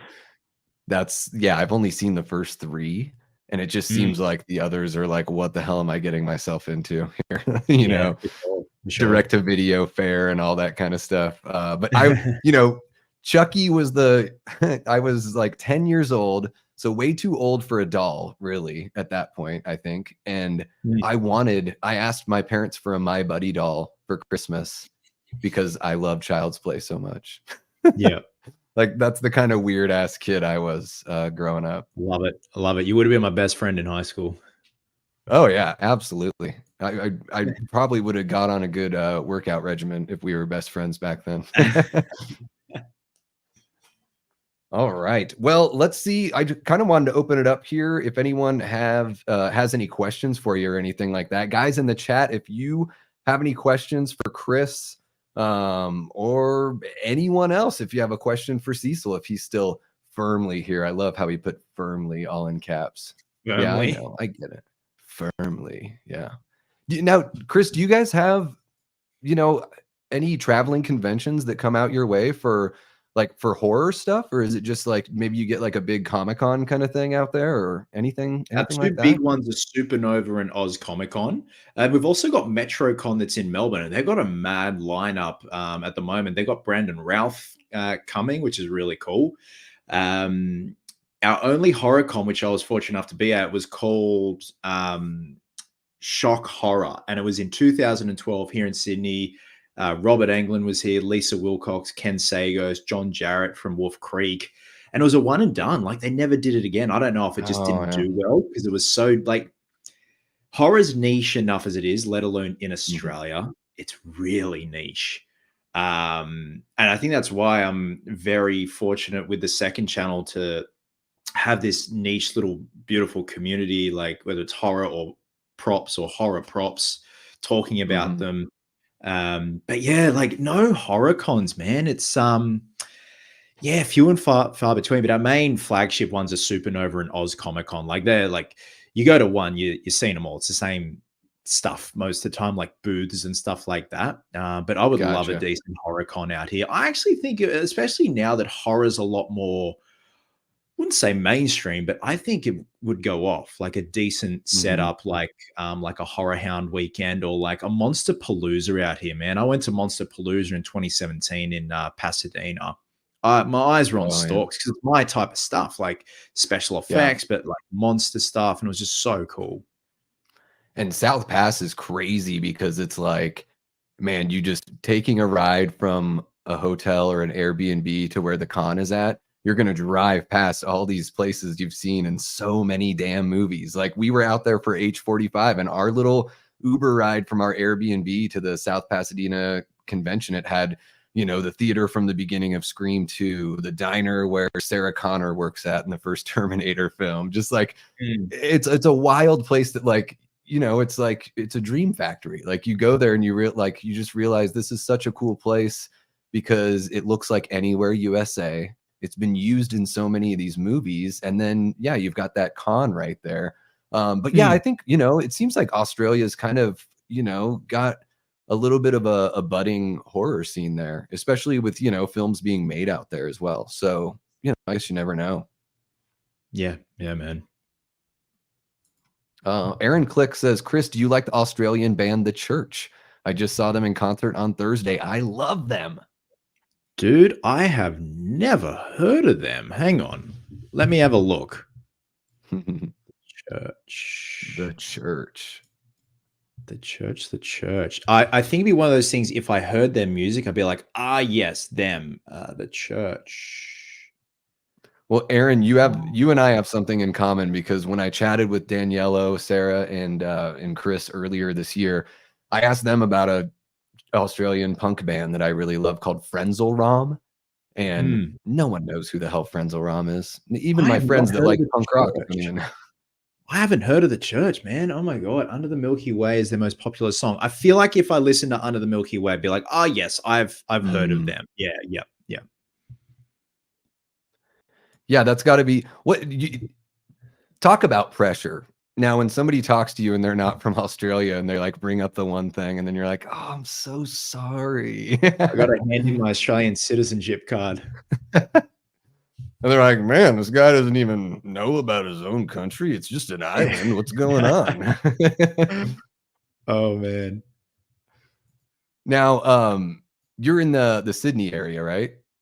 I am, yes. I'm in a suburb called Woolooware, which is about 45 minutes from the CBD, so the main part of Sydney, yeah. Oh, okay, gotcha. So you've got a little bit of a quieter existence. You're not dropped right there in the heart of it all. Yeah, man, it's perfect out here. We're 2 minutes from the beach, so we can take the dog to the beach. If you want to go to the city, you don't want to drive, there's a train station 2 kilometers from us. Jump on the train, and it's like, not even like driving in 45 minutes, but like to get to the city, it's like 35 minutes on the train, and you're in the thick of it, and Town Hall and Central Station and like Martin Place. So yeah, it's nice. It's nice out here. Like I grew up here. Like mum, dad, and I moved here when I was 4 or 2. So I was born in the city, and we stayed in the city for a couple of years. And then mum and dad wanted something a bit more quieter. So yeah. Mm-hmm. Yeah, that quiet life it's definitely nice. I got that growing up, and then now living in the city, I'm like, yeah, it's nice to get away from that. I'll experience everything that life's got to offer, but it is nice to get away, for sure. And then Necro Mechanimal says, do you have any other special effects account recommendations? Visual effects or special effects house, and what's your holy grail proper item? Ooh, I think I might know what your answer is here, but go ahead. So yeah, grail piece, got to be Spawn. In terms of special effects pages, man, like you got like Odd Studio, you got Ironhead Studio, you obviously got the talented Christopher Nelson, Academy Award winner Christopher Nelson, who did all the David Gordon Green Halloween masks. He won the Oscar for Suicide Squad, worked on Exorcist Believer, and always just does damn good work. Oh God, what else is there? Now you put me on the spot. Talk about putting me on the spot. The one I was thinking of. Sharp Effects, who did all the Late Night with the Devil effects, who are here in Australia. There's also the Makeup Effects group, who are here in Sydney. What else? A lot of them are like independent artists. But then you've also got like Studio ADI, who did like the Alien and the Predator. Oh man, there's a lot. I don't know how to pronounce his name. I don't want to butcher his name. The Japanese gentleman who did like Gary Oldman's Churchill makeup, Jim Carrey's Grinch makeup, and he is the epitome of an artist. Like, remember the film Bombshells with Margot Robbie, Nicole Kidman, and John Lithgow? And Lithgow's in that fat makeup, and it's just so incredible what they can do these days with like silicone and just creating something that looks so real. Oh my God, Mike, who did the penguin makeup for Colin Farrell in the Batman. That makeup's wild. Yeah, and then he went on to do Coming to America, and recreating Rick Baker's makeup of Eddie Murphy, in the barbershop, and and all that. Just so good. So good. And then I've heard you brought it up in a video of yours, the Billy Zane makeup for Marlon Brando. Oh That my just God. looks Yeah. like So unbelievable. Christopher Nelson did that. Christopher Nelson did that. Okay. He messaged Yeah, me when I put a photo of Billy on my story as in The Godfather, and he's like, "Yeah, I did that." I'm like, "Of course you did, you talented bastard." yeah. Yeah, I mean, they got the guy that was like one of their, set designers in Halloween Kills dressed up as Donald Pleasance, and it looked Yeah, exactly like him. Like you would think it was deep fake, and it's just a guy. It's amazing.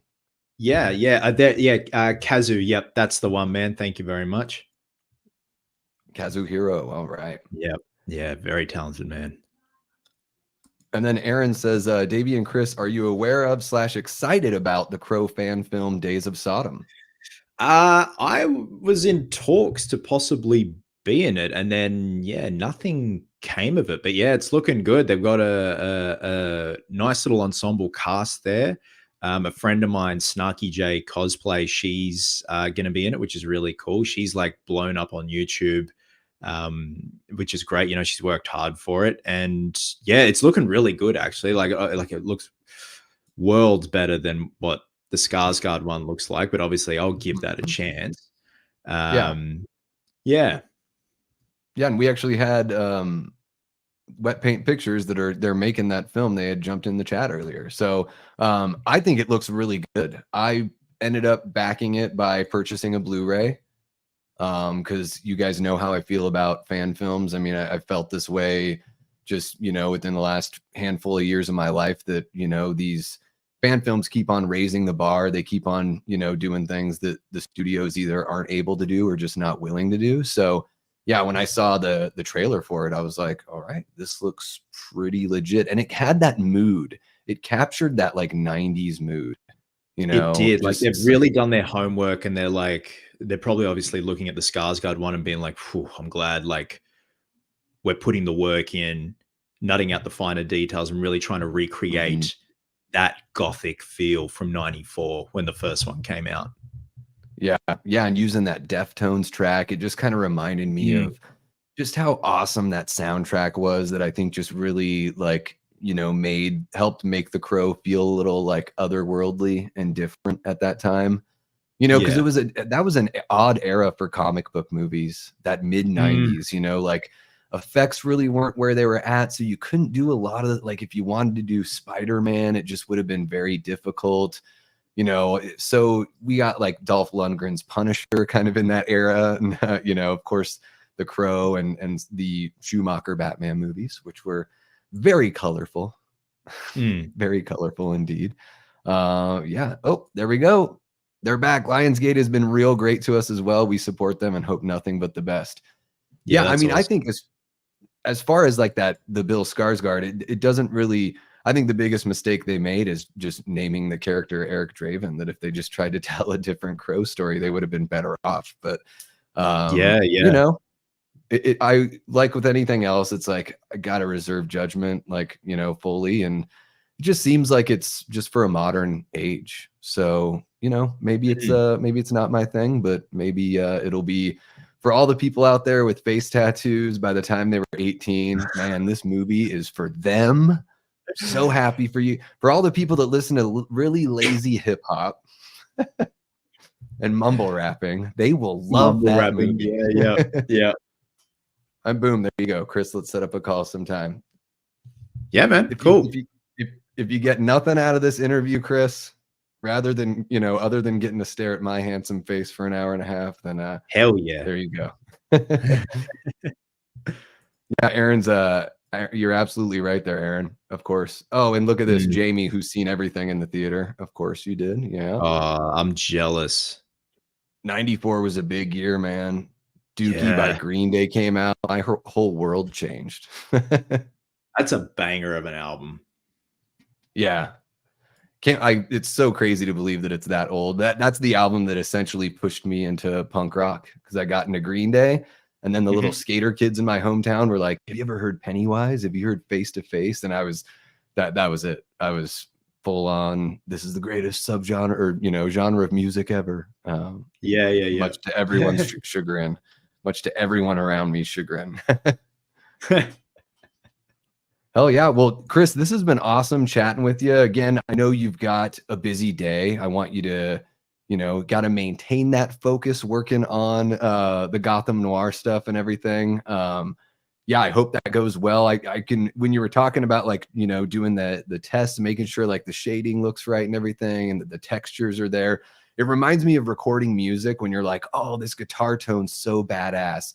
Then you put a microphone in front of the amp and you record it and you're like, why doesn't it sound the way it sounded in the room? It's one, and it's like, all right, how do we make these adjustments with the, like, because the capture sort of brings, it's a different set of eyes. So it is really interesting to like, that extra level of work that goes into not just creating something that looks great in person, but something that looks great captured on camera. Absolutely, man. That's why like I'm constantly like trying stuff. Then I'll get my camera and just see how it looks and how it reads given different lighting conditions. But yeah, as soon as I'm off here, straight back to work with shading, then highlighting the stitching, and then sealing it up and let it sit overnight. And then tomorrow morning, I'll like do the reveal footage and get some nice high res snaps and send them to Daniela and Sarah, and then they can do what they need to do with it. And then, yeah, I guess, they'll do their thing and do a bit of a cheeky reveal possibly next week or something, because they revealed Sarah's cat suit last night. She looks great in. So yeah, like this afternoon is my deadline. I just want it done today, because yeah, so much engineering's gone into it, like little, just everything you got to like tweak little bits, because it's a 2-piece cowl and sometimes the neck wants to pop out like a Dracula cape collar. Oh, gotcha. Yeah. Yeah, and it doesn't look very sexy when you're trying to be badass, and this thing's like so yeah, and also just have the cowl tell a story. Even though this is like the first cab off the rank, there's probably going to be different iterations of the cowl throughout. Like it does take a beating. So yeah, I'm really keen to just finish it this afternoon, because I'm really proud of it. So yeah, and also just do a proper movement test probably this afternoon when it's given a bit of time to dry. And then really, because everything I'm using, some of it's oil based, so you got to let it soak into the urethane and seal it up with a matte sealer. But yeah, getting urethane to read like old leather on camera, it's hard, but I'm glad I'm like learning this stuff, like a lot of trial and error. Yeah, that's awesome though. And one of the things that I really appreciate and love about artists is that when you can see them getting better and see them kind of like stretching what they do. So it's really cool that you're in a spot with working on, the Cal for Gotham Noir, where it's like you're kind of having to learn a little something new, and you'll be able to take that to the next project, and the next thing you work on will be even better, and there will be a new challenge presented to you at that time. Exactly, my Now, friend. do you work in your guys' house or apartment or where you live, or do you have a shop that you go to for that? For the most part, yeah. For the big, dirty, dusty stuff, I'll go to mum and dad's where the old workshop is. But like for like little painting bits and pieces and stuff like that, and even like casting up busts, I just lay down a big tarp and then just go for it and mix the resin up. So yeah, I've been like painting the cowl here in the living room and then out on the balcony, and a bit of airbrushing's involved. So I'll go outside and do the airbrushing. But all that's left now is all just like finer hand detail work, and then that's it. Seal it up. So I'll take it outside, the 2 pieces, and seal them up and call it a day. Hell yeah, awesome. And your parents, so they must live close by. Yeah, they're 15 minutes down the road, man. So it's nice and handy. Yeah. Perfect. I love that video you did with your mom watching Frozen Empire. He is a hoot, dude. She's insane, man. She's absolutely insane. She's like falling asleep. She's just like, the personality is amazing. I can totally see where you get a little bit of that for sure. Yeah, she is a character in and of herself. She should have her own YouTube channel. I mean, she's always wanted her own TV show, so she's working towards that. But yeah, she doesn't stop, man. She's 74 and like she still works full time. Oh wow. Yeah, my Yeah. parents are like Thanks a right lot. in that mid 70s. Well, you know, if I get sick or something, she can host late night with the Davey because it's, you know, noontime. Your guys is perfect, right? So it's a little day She would show for the do it, man. She Aussies. would absolutely do it in a heartbeat. Oh yeah, awesome. Well, thank you so much, man, for spending some time with us here today. Really appreciate it, of course, as always. Guys, you can check out Chris's YouTube channels and his Instagram in the links in the description below. But I'm pretty sure you guys already have a good idea of who Chris is and what he does for sure. So, and then yeah, as far as Gotham Noir goes, we're, you know, almost halfway there through the campaign, and there's a lot of work to be done. So please check out the link in the description below. You can go over to the Kickstarter. There's a whole bunch of great perks there. And then keep in mind, guys, even if you've already bought a perk, or maybe, you know, something is just out of your price range, you can even donate $1 or $2, just whatever you can. It's going to take, you know, a whole shitload of people to make this work. Not only in front of and behind the camera, but also you guys supporting the campaign as well. And, you know, if you've ever wanted a Chris Stanley autographed picture, it's in there in the perks. So there it is. Look, he's Still just like, weird how did I hearing get that, here?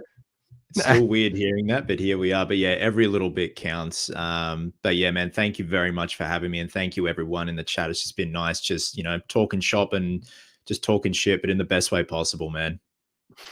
Absolutely, man. Well, cheers. Have a great rest of your day. Hope it all goes well, and we will keep an eye out for that Cal reveal.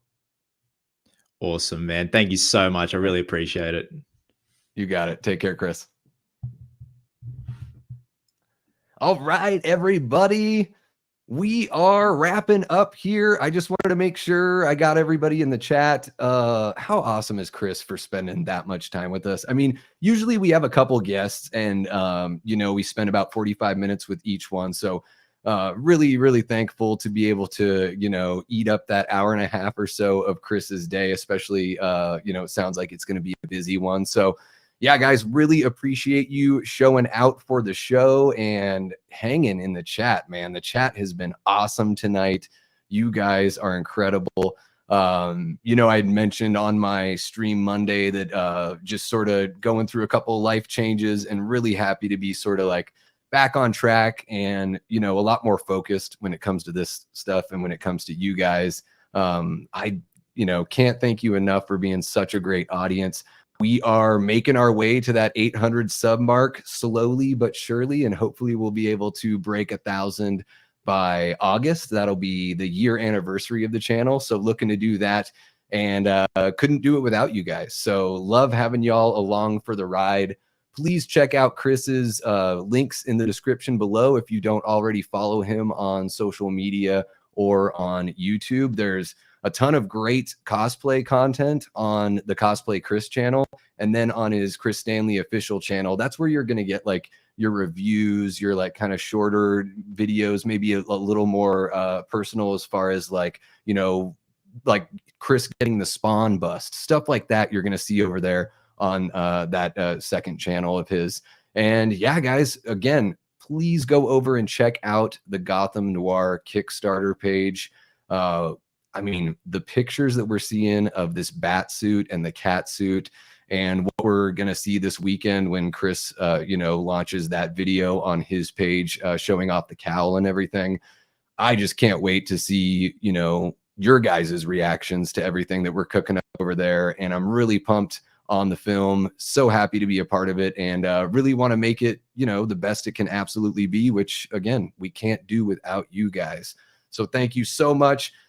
Happy 4th of July to all of us U.S. citizens out here, or anyone living in the U.S., right? I mean, you know, why not? And yeah, guys, it's still July 3rd, so happy Return of the Living Dead Day to everyone out there. If you've got a copy on Blu-ray, go ahead and pop it in. It's a punk rock horror classic, one of the best zombie movies out there.